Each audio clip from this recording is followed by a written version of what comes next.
Hi, everybody. Welcome back to the Lundquist Real Estate Podcast. I'm Tisha, and I'm here with Ashley today. Hello. And today we are going to go through the buying process, start to finish, what every buyer should do to get the process started on buying a new home. So, I am a firm believer that you should definitely be pre-approved before you actually start house hunting to get a hold of a lender and know what you're looking at. Some would say you do that before you even pick your real estate agent. I'm 50-50 on that because you can get some really good information from your agent on which lenders will work best and their products will work best for you. But either way, I'm going to say your first and second, and you can do them in any order, is to get pre-approved by a lender and pick your realtor. Ashley, what are your 2 cents on, does it matter to you if they pick a lender before they pick a realtor? I think like you said, it goes 50-50. I know some people know a good lender. They want to go through them, and then that lender can recommend them a good realtor or vice versa. I've had a lot of people come to me because they know me and they want to work with me, but they don't know any good lenders. So then I can recommend good lenders to them. So I think you're right. It goes 50-50. Okay. Do you have anything that you want to add on picking a lender or a realtor? I think just, as well, being in a small town, I think you're going to have a lot of people who have worked with most of the lenders or realtors around, and you can probably find reviews through people anywhere for most agents. I love that you brought up the reviews. Um, Reviews are huge nowadays, and everybody we pick where we want to eat off of a review. So I think that it's really important when you are vetting a lender or a realtor to make sure and check out their reviews online, see what everybody else is thinking about their experience working with them. Yes. I definitely think finding real life people who have worked with them in the past is a really good way to go about finding who you want to work with. Yeah. So we've picked a realtor, we've picked a lender. The next thing that we're going to do is you're going to get that pre-approval, and it's going to tell you what style of loan that you qualify for, and it's going to tell you how much you are able to spend on your new home. That is a really important piece of the puzzle, and why I say getting pre-approved at the very beginning is so important. I don't want to show you a $300,000 house if you're only approved for a $200,000 house, because it's not going to make you very happy seeing what one offers versus the other most of the time. So then you're going to go house hunting with your realtor, and you're going to find something that you are going to write an offer on and start the negotiation process. That piece of the puzzle is where the realtor that you pick is a very important piece of that puzzle. They're negotiating for you to get the best price possible on a home that you're wanting to purchase. What do you have on the shopping and or getting to the point of writing an offer process? Well, one thing I have noticed a lot lately, especially working with young first time home buyers, is that they're not aware that, like, us as realtors, we can show them any house that's listed on the market, whether it's listed by us or not. That's been a very common thing that I've had to explain lately, is like just that, it's not just if it's listed by Lundquist, we can show you. It's any house in the area that if it's on the market, we can show you. So that's something that I wanted to bring up because that's a very common thing I've heard lately. I would totally agree with that. Yeah. I even fielded a call the other day that came into the office, and they're like, well, but it's got somebody else's sign in the yard. I'm like, it's okay. Yeah. It's okay. Yeah. So I want to touch a little bit on the looking process when I'm sitting down with my clients and I'm asking them, okay, what is it that you're looking for? There is never, ever, or very rarely going to be something that hits every single point of, oh my gosh, it has to have a pool and it has to have this and it has to have that. It's very important to be realistic when you're looking. Yes, definitely. The want list and the need list, sometimes a dead ringer for everything that you want isn't necessarily out there. Yeah.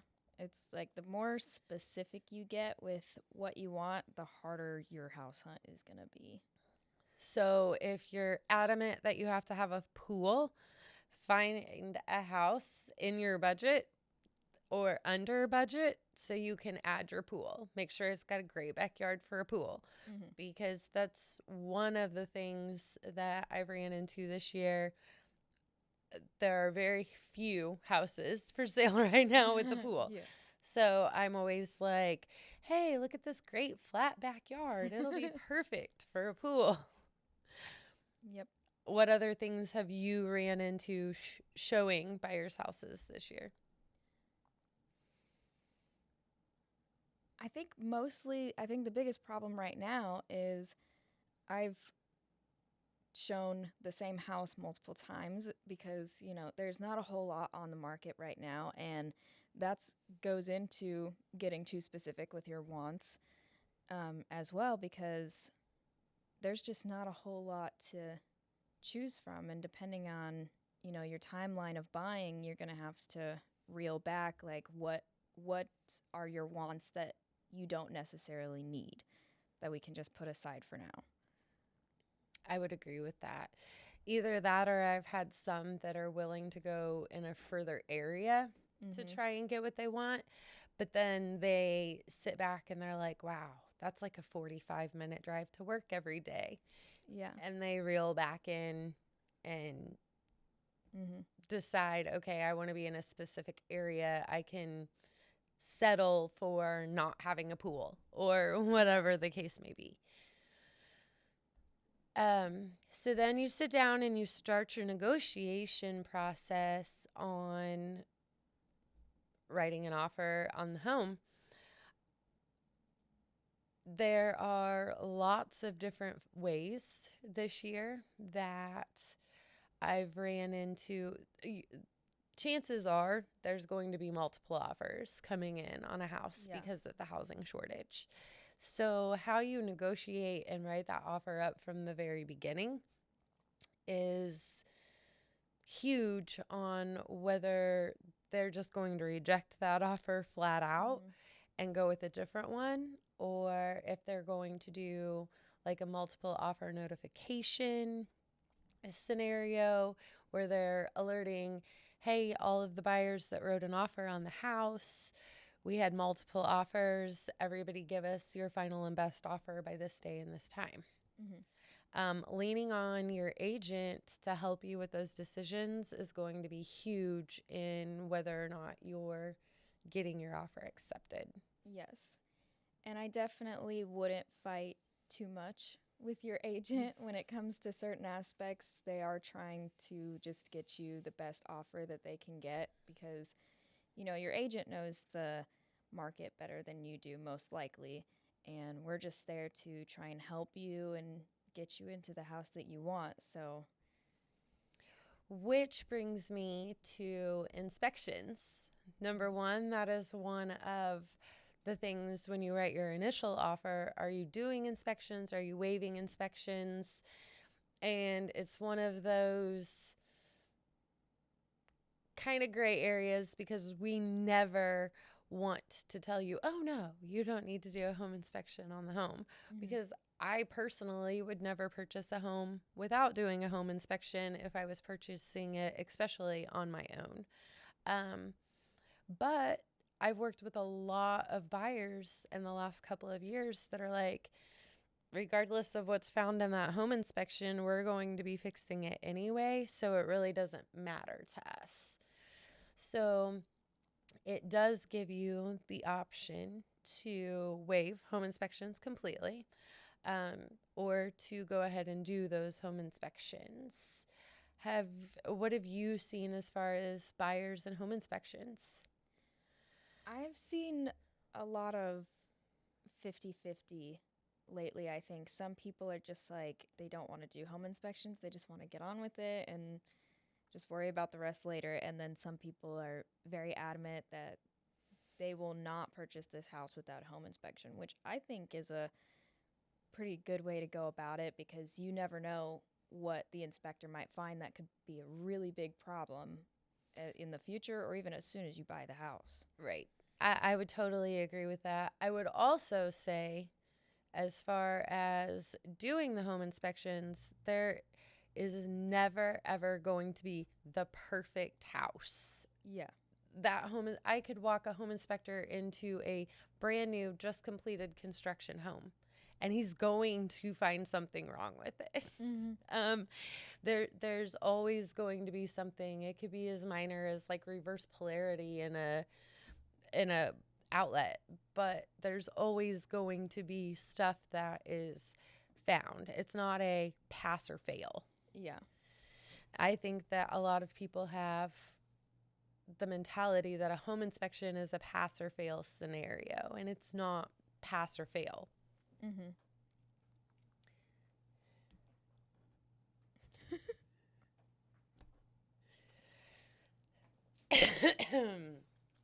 Okay, let's restart now. Go back to your last thought that you just finished because John was snoring. I told you I needed a nap. You can nap, just don't snore. Yeah. I was going to go put my hand over his face.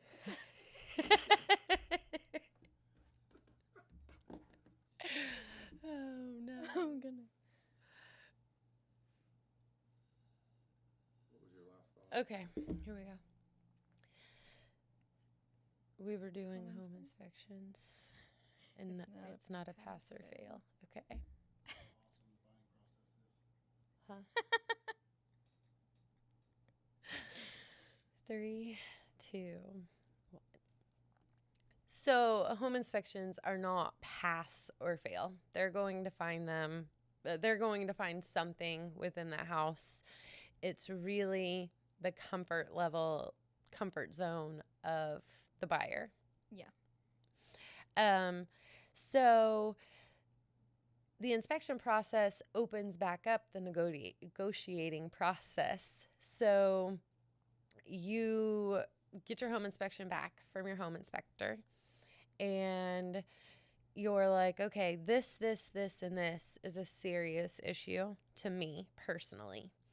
Now, when we're saying serious issues, it also needs to be said that anything that could have been visibly seen during your showing is not an inspectable item. Yeah. It is not something. You cannot complain about the paint colors in the house during the home inspection process. It needs to be something that could not clearly be seen by your naked eye, and you know that it was an issue when you were there for your showing. It is referred to as a major defect in the real estate world. Your roofs, your wiring, your plumbing, those kinds of things. It is not for the ripped carpet that you've seen at your showing. Yeah. So you and your agent sit down and you go over that home inspection, and you decide which items of the major defects are important to you. What have you seen come out of sitting down, going over home inspections this year? Well, for some of them, I've had clients get a little worked up and overwhelmed by it, and just a little panicky, I'd say. I think the best thing to do is just like walk them through, because some of them they'll have a lot of items on the list, and we just go through and talk about, what's just kind of minor issues, what's more major issues that we maybe need to negotiate and talk about with the sellers and all that stuff. So basically, you and your agent will write up your response on what you want fixed. And then that goes back to the sellers. The sellers can agree to fix the things that are on the list. They can say, okay, we're not going to fix those, but we'll give you a credit for X amount of dollars for you to fix them. Or they can say, forget it, I'm not doing anything. Yeah. That doesn't happen a whole lot. It depends on how petty. I have seen an array of different things this year. Some of them mind-blowing, like, are you trying to get out of this deal? Some of them legitimate issues.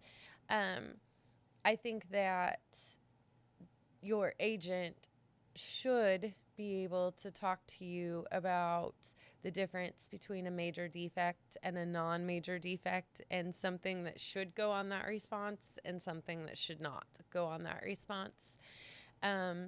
Some buyers are still adamant even after being told that they just have to try it. I will say you're running the risk in doing that of really ticking the seller off and making them unwilling to continue to work with you in that process. Yes. It has been a very long time since I have actually seen a deal fall apart in the inspection process, but in some of the responses that I have personally seen this year, it would have been very easy for a seller to be like, forget it, I am not doing that. Yeah. So that's where the negotiating kind of comes in again in this portion of the process. It can be one of the most stressful parts of the purchase process, I would say. But I do agree with Ashley in the fact that you've just got to lean on your agent and realize that some of the stuff that's in there is not really as big of a deal as you think that it is. And if you're second guessing what they're saying, you can absolutely send a contractor through and have them take a look at it before you agree to anything. Yeah. I've done that a few times this year, actually. And the seller can do the same thing. They can say, okay, they're asking for $5,000. That seems really high. Let's run our contractor through here and see how much he would charge us to do that. So it can go both sides of the fence with having a contractor take a look at it before agreeing. Yeah.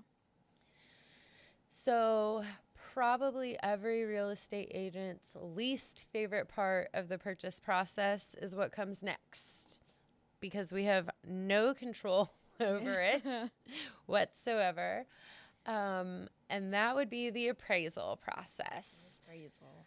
So you've made it through inspections, everybody's happy, repairs are being done, or there were no repairs, and now the bank is sending their appraiser. Ashley, what do you have to say about the appraisal process? I am not too familiar with the entire appraisal process. I do know that sometimes it can be really frustrating, especially for buyers, sellers, and agents all involved, depending on what you get back from the appraiser. And I have had a deal fall apart because of the appraisal, and it's not fun. It's not. There is nothing fun about the appraisal process. It is 100% the way that the bank protects themselves from losing money. Mm-hmm. If the home was to be foreclosed on, it is a necessary evil. However, the biggest thing that every buyer needs to understand is that the appraisal is 100% the opinion of the person that is at the property. Yeah. When you get into government loans, the appraisal process for like FHA, USDA, and VA is a little bit different than if you are doing a conventional loan. Cash transactions, that's 100% up to the buyer if they're even going to do an appraisal. They have the ability to waive the appraisal because they're backing the money, the bank is not. Yeah. We love waived appraisals. However, an appraiser will go to the property for the bank and they will go through their list and they give all of that value. Working in an office with appraisers, I will say we have a little bit more of a know-how, if you will, because a lot of people are like, we're waiting on this appraisal and we've been waiting on this appraisal forever. And yes, it is typically the longest part of the process. Yeah. What I don't think the normal everyday consumer, buyer, seller understands is the day that that appraiser goes and does their quote physical inspection is only the very beginning of the process that appraiser has to do. So he's there gathering information, all of that good stuff, and then he takes all of that information back to his office and has to compile this huge, long, drawn-out worksheet that he puts all of that information in. He has to gather comparable sales. Those comparable sales have to be within a certain distance of the subject property, have similarities, all of those kinds of things so that they can show the value. So definitely that one day at the property is not No. all that the appraiser has to do. Yeah. And being around them in the office every day, it's kind of crazy how much work they have. Yeah. Definitely. So that process only starts the day that they are at your property. Yeah. So being patient with them, like I feel for the appraisers sometimes. Yes. Because there is a lot of work that goes into it. Another thing that people need to be aware of in the appraisal process is if you're purchasing the odd duck, especially in a town as small as Wabash, if you are purchasing a log cabin or a tiny house or a church that you're turning into your residence, those are all, quote, the odd ducks. And for those appraisers to find comparable sales, it becomes a huge process. And sometimes, depending on the lender, if they can't find a comparable sale close enough, there are some banks that won't be able to do the loan on those, quote, odd ducks. I've never personally ran into that. However, I do know a lot of agents that have ran into it with certain lenders. So that's going back to that process where you want to make sure that whatever lender you're using for the process is going to be able, at the end of the day, to underwrite that loan. So the appraisal gets done. All of that info goes back to the bank. Typically, you are told, okay, appraisal came back fine. Most of the time, we're not really given an amount that the appraisal comes in at. If it is one of the government loans that I spoke about earlier, if there are any conditions, for example, with an FHA loan, if there are 3 stairs, there has to be a handrail inside or outside. It could come back with conditions, okay, this, and this needs to be fixed. Yeah. If that happens, 9 times out of 10, they are going to make the appraiser go back out there and re-inspect once those conditions are met. Mm-hmm. Every great once in a while, you will get super lucky, and the appraiser will be like, hey, just take a picture of that when it's done and send it to me. Not very often. Yeah. 9 times out of 10, the appraiser is going to have to go back out there, take another picture, and prove that those conditions were met.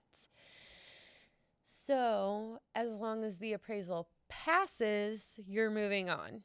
If the appraisal does not hit the amounts, what is that process, Ashley?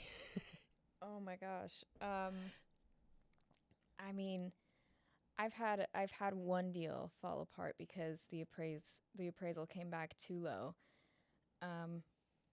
We at first thought about trying to dispute it, and in the end was like, there's no fighting it. Sometimes it's just like there's not much you can do, and that's why that deal fell apart for me.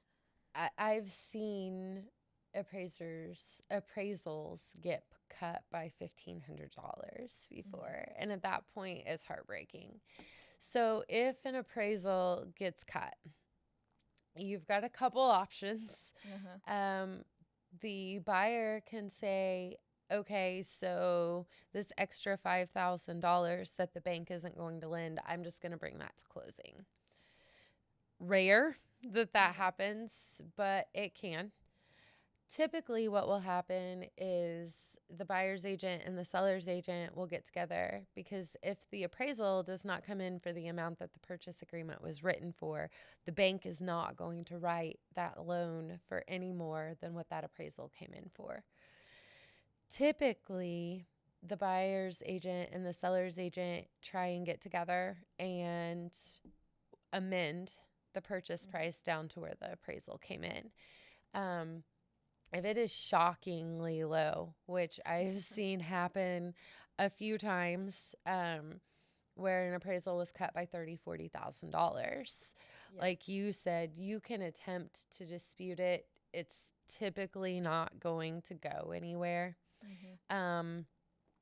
for that much money, and the seller is not really looking forward to dropping the purchase price by $30,000, $40,000. And the buyer is not willing or able to bring $30,000, $40,000 cash to make up that difference. And the deal can be completely dead in the water at that time if nobody can come to an agreement. Now, the only time that a seller couldn't move on in that process would be if it was an FHA appraisal that was done. FHA appraisals stick with that property for 6 months after that appraisal is done. At that point, there's really not a whole lot, unless somebody is willing to pay cash for that property, that can be done. In my experience, most of the time, the sellers are willing to work and come down, but there again, I've never had one $30,000, $40,000 under appraised value either. So the appraisal process can be extremely stressful for every single entity within a transaction. Once that appraisal process is over and we're through that, we finally get our 3 favorite letters from a lender. We call it a CTC. Those initials are clear to close. Once we get that CTC, we will schedule your closing at the title company, and everybody's extremely happy to get Yes. to that point. Everybody. um, Once that is all scheduled and it goes through the final underwriting at the lender, they will release your closing documents. And then you see how much you're supposed to wire to the bank, and all of the financials all come out on this final document, and schedule closing, show up, and it's closed. Yeah. You're a new homeowner. Made it through. In this area, a lot of the time, our possession time, it's all negotiated in that purchase agreement. Every great once in a while, you will have immediate possession the day of close, and you're handed your keys at the closing table. A lot of the times in this area, the seller retains possession of the house for 15 to 30 days after closing. So you'll have to meet up with your agent one more time to get the keys to your house on possession day. But those are all of the steps that, from start to finish, of getting your home purchased. Yeah. Closing day fun is the process. best day. Closing day is the best day. But any questions that you should be able to ask your agent any questions about that process start to finish, and they should be able to give you a really good idea. Typically, if you're dealing with a loan, that entire process lasts about 30 days or less. And I tell all of my clients it's a hurry up and wait process. Like, It really is. I yes. need this, this, and this right now. And then they won't hear from me for like 4 days to a week. And they're like, is everything okay? Yeah. Yes, this is the Waiting. hurry up and wait portion. Is there anything that you would like to add, especially from the first time home buyers, on any part of the process? I will say, I think before any of that even starts, the main thing you got to remember is what you already need to have money-wise in your bank account or with you, because I think a lot of people forget about closing costs. Yes. That's not really talked about a whole lot unless you're talking to a realtor or a lender. So I think that one big thing to remember is what you need for if you have your down payment and closing costs. Now, your down payment can be different per lender. So I always refer those questions back to the lender. Ask your lender, because I don't know. Your closing costs, I try rule of thumb, and it depends on the area, but typically your closing costs are 2 to 5%, depending on the area of your purchase price. As long as you got some money saved up, so you know you're not going to be falling apart trying to buy a house. I like to remind first-time home buyers always about being house poor. Like, okay, you're approved for a $300,000 house, but what is that going to do to your lifestyle? Those kinds of things are important to look out for. But your typical closing costs, I'm going to say, are typically right around 2 to 3% of the purchase price in this area.